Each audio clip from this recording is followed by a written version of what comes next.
नमस्कार, स्वागत है आपका। आज हम बात करेंगे पश्चिम बंगाल को लेकर। पश्चिम बंगाल को लेकर एक सर्वे आया है। इंडिया टीवी सीएनएक्स का एक ताज़ा ओपिनियन पोल है। इस ओपिनियन पोल के मुताबिक देखा जाए तो ममता बनर्जी बहुत ज़्यादा अच्छे लीड में पश्चिम बंगाल में नज़र आ रही है, क्योंकि स्थानीय पार्टी है और जाहिर तौर पर नरेंद्र मोदी हो सकते हैं देश के बड़े नेता हो और उनका जलवा पूरे देश में हो, लेकिन पश्चिम बंगाल की अगर बात करें तो वहाँ पर ममता बनर्जी यानी दीदी का जलवा कायम है। जो एक ताज़ा ओपिनियन पोल आया है जिसमें से 42 सीट में से 29 सीटें मिलने का अनुमान बताया जा रहा है, और ये जो ताज़ा सर्वे मैं आपको बता रहा हूँ इसमें बीजेपी को काफ़ी जो ज़्यादा नुकसान मिलने की उम्मीद है, क्योंकि 42 सीट में पिछले बार जो है 18 सीटें मिली थी, और उसके बाद इस बार जो है ताज़ा सर्वे में सिर्फ और सिर्फ 12 सीटें मिल सकती हैं। तो बंगाल का ज़िक्र मैं इसलिए कर रहा हूँ क्योंकि पूरे देश की राजनीति में अगर देखा जाए तो बंगाल एक ऐसा फैक्टर है जहाँ पर ममता बनर्जी बहुत ज़्यादा मजबूत स्थिति में हैं।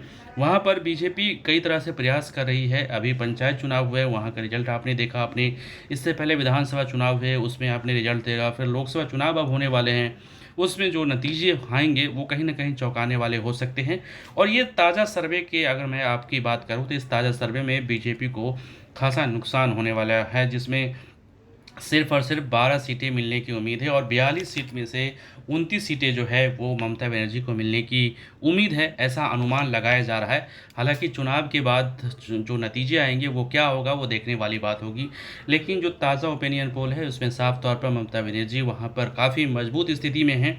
आपको बता दें कि 2024 लोकसभा चुनाव को लेकर एक इंडिया अलायंस बना है जिसमें लगभग 26 पार्टियों के का समर्थन है। इसमें तमाम पार्टी एक साथ होकर उन्होंने इंडिया अलायंस का नाम दिया है, और कहीं ना कहीं इस बार जो है दो धारों में पार्टी है। एक तो है इंडिया अलायंस और दूसरी तरफ है एनडीए, जिसको नरेंद्र मोदी अमित शाह लीड कर रहे हैं, जेपी नड्डा लीड कर रहे हैं। दूसरी तरफ इंडिया अलायंस जो है इसमें नीतीश कुमार जैसे बड़े नेता है, राहुल गांधी है, कांग्रेस अध्यक्ष हैं, जो है खड़गे साहब है, और इससे तमाम जो पार्टियां हैं उसमें 26 पार्टी है, चाहे वो जेडी हो, आरजेडी हो, इन सभी दलों से है, और वो लगातार इस बात को लेकर कहीं ना कहीं मजबूती स्थिति में हैं और एनडीए को टक्कर दे रहे हैं। लेकिन 2024 के रिजल्ट के मुताबिक आपको क्या लगता है कि आने वाले सीट में जो है वो क्या कुछ होने वाला है? मैं बंगाल का जिक्र इसलिए कर रहा हूँ क्योंकि बंगाल में जो है वहाँ की राजनीति थोड़ी अलग है। ममता बनर्जी वहाँ पर अपने तौर तरीके से काम करती है, और वहाँ का जो दबदबा है वो काफ़ी ज़्यादा अहम है ममता बनर्जी के लिए।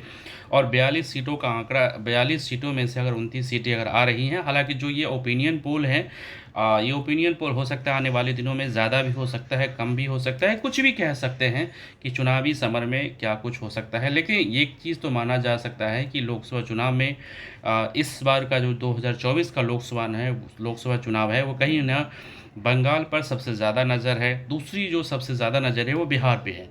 बंगाल और बिहार पे सबसे ज़्यादा नज़र है।